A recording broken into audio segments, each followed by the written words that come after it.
Obviously, like we talked about, adding Duran and Noel, adding a little bit of rim protection there, adding some size, which will be nice to see to go along with Beef Stew. But defensively, it's going to be discipline more than anything else that we're going to have to see out of the Pistons to improve, especially on the side of the ball when it comes to fouling, because it's just so many young guys. It's just going to happen, and we just got to have to live with it for now. But I'm hoping to see some improvement in that discipline where we're not the worst in the NBA when it comes to opponent free throw shooting.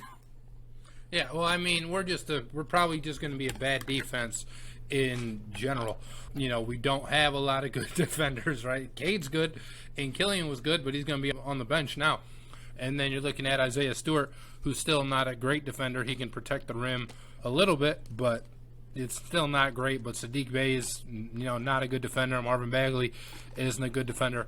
Boyan, not a good defender. So for the Pistons, it's one step at a time, right? Like, they're not going to – Rome wasn't built in a day, essentially.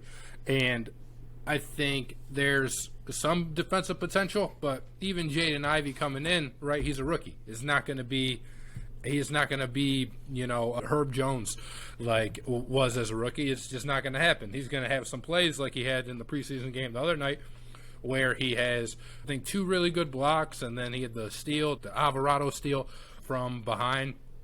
But, most nights it's probably going to be a pretty rough go on the defensive end for Jaden Ivey. And, you just kind of can't build a winning defense like that. And then as far as fouling, it's something that they do have to get under control. Maybe even just being a little bit older, the guys are going to get some better calls than they got, before. At least I know on the other side of the ball in terms of drawing fouls. I would expect that the logic goes the same way, right? Where they're going to allow Kawhi Leonard or Draymond to get away with more contact than they're going to allow, Jaden Ivey to get away with. But, again, the preseason game the other night, Cade's starting to get these calls that he wasn't getting last year, just like when he's driving to the hoop. And it's exciting to see, because now if Cade can do that, then he can, average more than 20 points for the entire season. But it's a team that's not going to be good on defense, and I think there's going to be a lot of nights where they're not very good on offense either, which is why I think, if they're going to have one of the 6 worst records in the NBA, they're not going to be the worst team in the NBA, and I don't think they're going to have a bottom 3 record. But they're going to be pretty bad compared to the rest of the league. I think it'll still be pretty fun to watch. But, again, I wouldn't expect a lot of wins. And if you're looking at the reasons why, I think defense has to be, chief among those. Yeah, I think we've given quite a few reasons why in this segment of why you should temper your expectations for the Detroit Pistons this season. So the Central Division, we both know it's been the Milwaukee Bucks division to run for the last 4+ years now. I don't know about you. I'm expecting them to win the division again. I'm assuming you're on the same page with me there.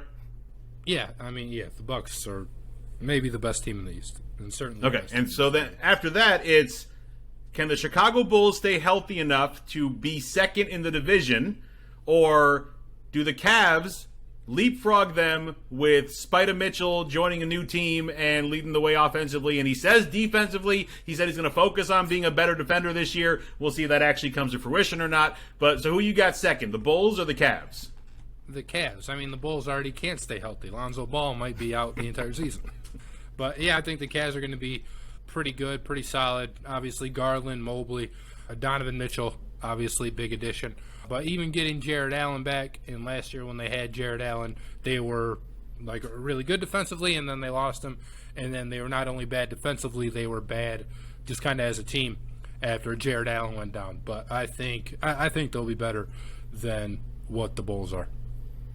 Yeah, it's just, I think the Bulls are a better team when healthy, but like you said, they can't stay healthy. And if the Cavs can, I think they leapfrog the Bulls. I think it'll be close. I think they'll be within 2.5, 3 games of each other, whatever. I think the Cavs are going to get just a little bit better than the Bulls this year and be second in the Central. And then fourth, I got us quite a few games back from the Bulls, and then the Pacers about 6, 7, 8 games back of us for the last spot in the division. I don't think we'll be 8 games better than the Pacers, but I think if they're trying to tank and we're not, we might.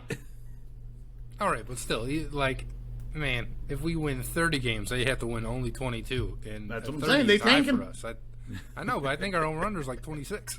Well, Well, 27, and they only win 19. That's one of the worst teams ever. So, speaking of that, again, we're talking about a young team. Like we said, 7 guys on this team that are third year in the NBA or less. So there could be some flashes of greatness and brilliance, and there's going to be flashes of what are you doing. So for me, the floor that I have for the Pistons this year is 27 wins. I think 27 wins is our floor, and I got 34 wins as our ceiling.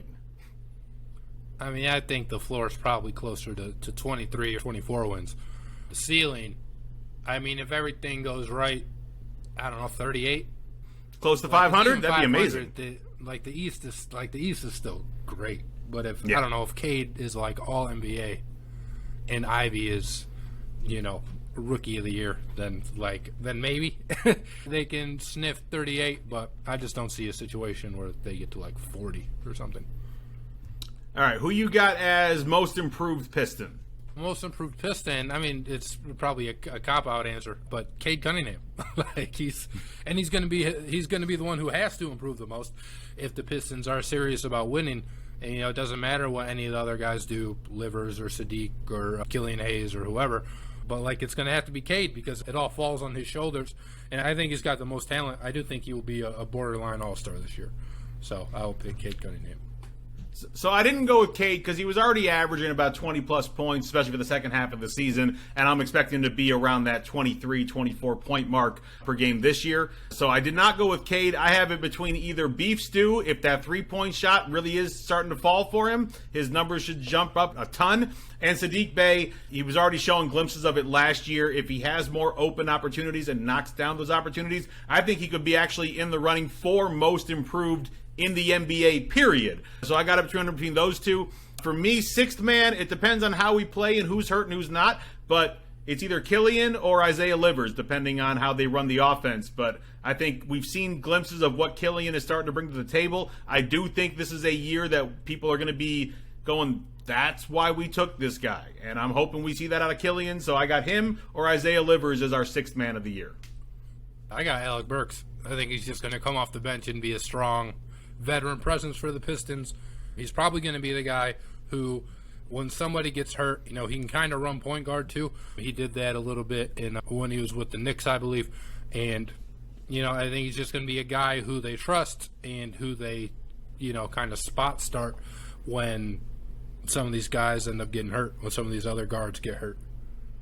And I think we both have the same player for MVP of this team. You already said him as your most improved. I think we both agree this man, he's got to be the man running the show for us for many years to come. Cade Cunningham, MVP for the Detroit Pistons. Yeah, I mean, without a doubt. Hey, Ryan Griffin here. Thank you so much for watching today's episode of Griffin and Bass. Be sure to give us your thoughts in the comments below.